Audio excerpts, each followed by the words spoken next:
નમસ્કાર. દિવસભરના તાજા સમાચારોમાં તમારું સ્વાગત છે. તમારી સાથે હું છું પિનલગીરી ગોસ્વામી. સમાચારો વિસ્તારથી જાણીએ એ પહેલા મહત્વના સમાચારો ઉપર એક નજર. પશ્ચિમ સુદાનમાં ભૂસ્ખલન, 1000થી વધુ લોકોના થયા છે મોત. 6 રાજ્યોમાં ભારે વરસાદનું હજુ પણ રેડ એલર્ટ આપવામાં આવ્યું છે. અમદાવાદ એરપોર્ટ ઉપરથી 2.5 કરોડનું સોનું ઝડપાયું. અફઘાનિસ્તાનમાં ભૂકંપથી 800થી વધુ લોકોના મોત. વાહન ચેકિંગમાં હથિયાર ઝડપાયા છે. વાત છે અમદાવાદની. યમુનામાં ઘોડાપૂર આવ્યો, એલર્ટ જારી કરવામાં આવ્યું છે. વડાપ્રધાન મોદીએ માન સાથે ફરીથી ચર્ચા કરી. હવામાન વિભાગે આપી છે ભારે વરસાદની આગાહી. ભૂકંપ પીડિતોની વહારે આવી અફઘાનિસ્તાન ક્રિકેટ ટીમ. રાજ્યપાલે માણી ડાંગ ભોજનની મજા. મોદીની એસસીઓ બેઠક બનાવટી છે તેવું અમેરિકાએ જણાવ્યું છે. એસસીઓ સમિટમાં વિકાસ બેંકની સ્થાપનાને મંજૂરી આપવામાં આવી. કરાચી એરસ્પેસ સામે જ યુદ્ધ અભ્યાસનું આયોજન કરવામાં આવ્યું છે. હવે મિત્રો સમાચારો વિસ્તારથી. ભારતીય વાયુસેનાએ ઓપરેશન સિંદૂર પછી પોતાની તૈયારીઓ જારી કરી છે. 2 સપ્ટેમ્બરે સવારે 11 વાગ્યાથી 3 સપ્ટેમ્બરે બપોરે 2 વાગ્યા સુધીમાં ગુજરાત રાજસ્થાન સરહદ નજીક કરાચી એરસ્પેસ સામે યુદ્ધાભ્યાસનું આયોજન છે. આ અભ્યાસમાં અનેક વિમાનો ભાગ લેવાના છે. સુરક્ષાની દ્રષ્ટિએ નોટમ જારી કરાયો છે. વાયુસેનાના જણાવ્યા અનુસાર આ રૂટીન એક્સરસાઇઝ છે જે ઓપરેશનલ ક્ષમતાને વધુ મજબૂત બનાવે છે અને તત્પરતા જાળવે છે.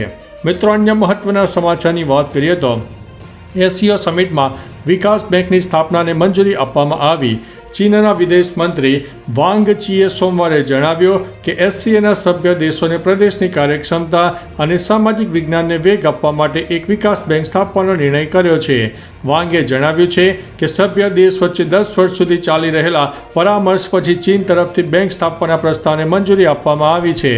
તેમણે કહ્યું છે કે નવી બેંક પ્રદેશની કાર્યક્ષમતા અને સામાજિક વિજ્ઞાનને વેગ આપશે.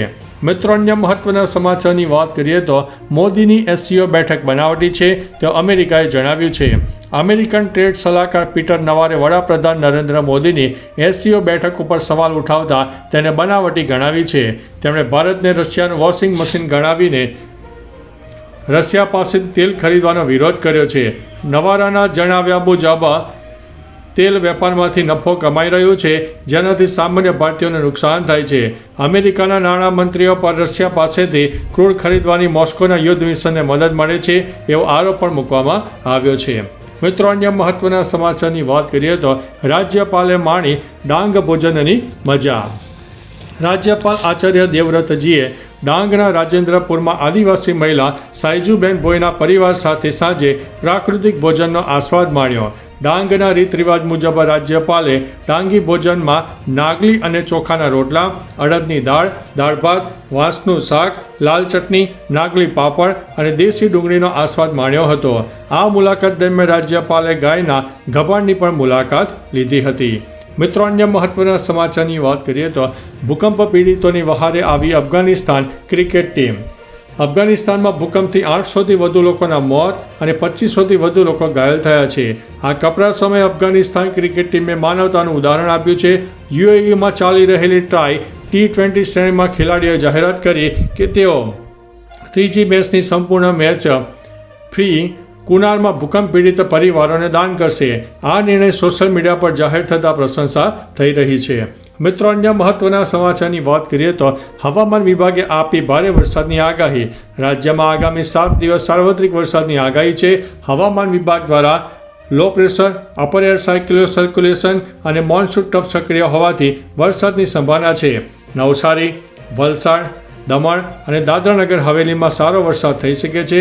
અન્ય વિસ્તારોમાં છૂટાછવાયા વરસાદની શક્યતા છે. ઉપરાંત આજે નર્મદા, તાપી, ડાંગ, નવસારી અને વલસાડમાં ફરીથી ભારે વરસાદની આગાહી વ્યક્ત કરવામાં આવી છે. મિત્રો, અન્ય મહત્વના સમાચારની વાત કરીએ તો વડાપ્રધાન મોદીએ માન સાથે કરી ફરી ચર્ચા. પંજાબમાં ભારે વરસાદ અને પૂરથી જનજીવન ખોરવાઈ ગયું છે. વડાપ્રધાન મોદીએ મુખ્યમંત્રી ભગવંત માન સાથે વાત કરીને સ્થિતિની સમીક્ષા કરી. નદીઓમાં ઘોડાપૂર આવતા ઘણા ગામો બેટમાં ફેરવાઈ ગયા છે. અત્યાર સુધીમાં 29 લોકોના મોત થયા છે અને 2.56 લાખથી વધુ લોકો અસરગ્રસ્ત બન્યા છે. 3 લાખ એકરમાં પાકને નુકસાન થયું છે. અમૃતસરના અજનાલા વિસ્તારમાંથી લોકોનું સ્થળાંતર પણ કરવામાં આવી રહ્યું છે.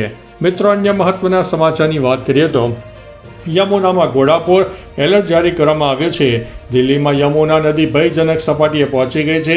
નદીની સપાટી 205.33 મીટર નોંધાઈ છે. ભારે વરસાદ અને આસપાસના રાજ્યોમાંથી છોડાયેલા પાણીના કારણે ઘોડાપુર જેવી પરિસ્થિતિનું નિર્માણ થયું છે. હાથીની કુંડ બેરેજ અને વજીરાબાદમાંથી પાણી છોડાયા છે, જેના કારણે નીચાણવાળા વિસ્તારોમાં એલર્ટ જારી કરવામાં આવ્યું છે. લોકોને સાવચેતી રાખવા માટે સૂચના પણ આપવામાં આવી છે.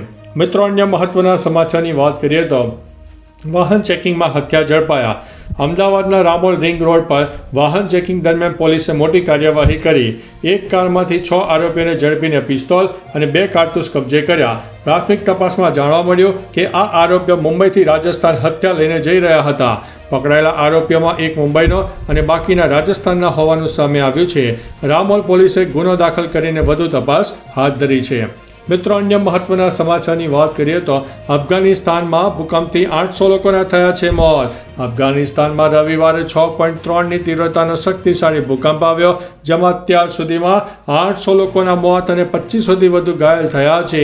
અધિકારીઓનું કહેવું છે કે મૃત્યુઆંક વધવાની શક્યતા છે. જલાલાબાદ નજીક આવેલા આ ભૂકંપમાં અનેક ઘરો કાટમાળમાં ફેરવાઈ ગયા છે. ભૂકંપ સમયે લોકો ઘરમાં સૂઈ રહ્યા હતા, જેના કારણે બચવાનો મોકો ન મળ્યો. USGS મુજબ ભૂકંપનું કેન્દ્ર જલાલાબાદથી 17 માઇલ દૂર હતું. મિત્રો, અન્ય મહત્વના સમાચારની વાત કરીએ તો અમદાવાદ એરપોર્ટ ઉપરથી 2.5 કરોડનું સોનું ઝડપાયું છે. અમદાવાદ આંતરરાષ્ટ્રીય એરપોર્ટ ઉપર 2.5 કરોડ રૂપિયાનું સોનું જપ્ત કરવામાં આવ્યું છે. દુબઈથી આવેલા એક મુસાફરે બેગના મોજામાં સોનું છુપાવ્યું હતું, પરંતુ ચેકિંગ દરમિયાન કસ્ટમ વિભાગે તેને પકડી લીધું હતું. સોનાના આ કિસ્સામાં કસ્ટમ અધિકારીઓએ કાયદેસરની કાર્યવાહી શરૂ કરી છે.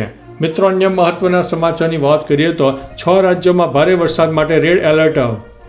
હવામાન વિભાગે હિમાચલ, ઉત્તરાખંડ, પંજાબ, હરિયાણા, યુપી અને જમ્મુ કાશ્મીરમાં રેડ અને ઓરેન્જ એલર્ટ આપ્યું છે. ભારે વરસાદને કારણે ભૂસ્ખલન અને અચાનક પૂરનો ખતરો છે.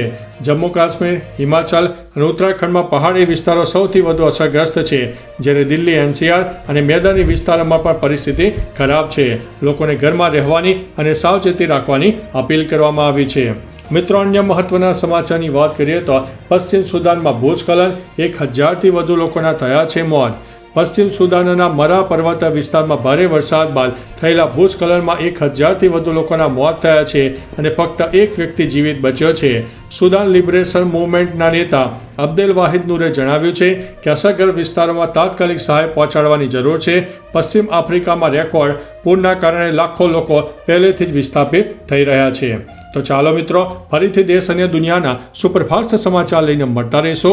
ત્યાં સુધી અમને રજા આપશો. નમસ્તે.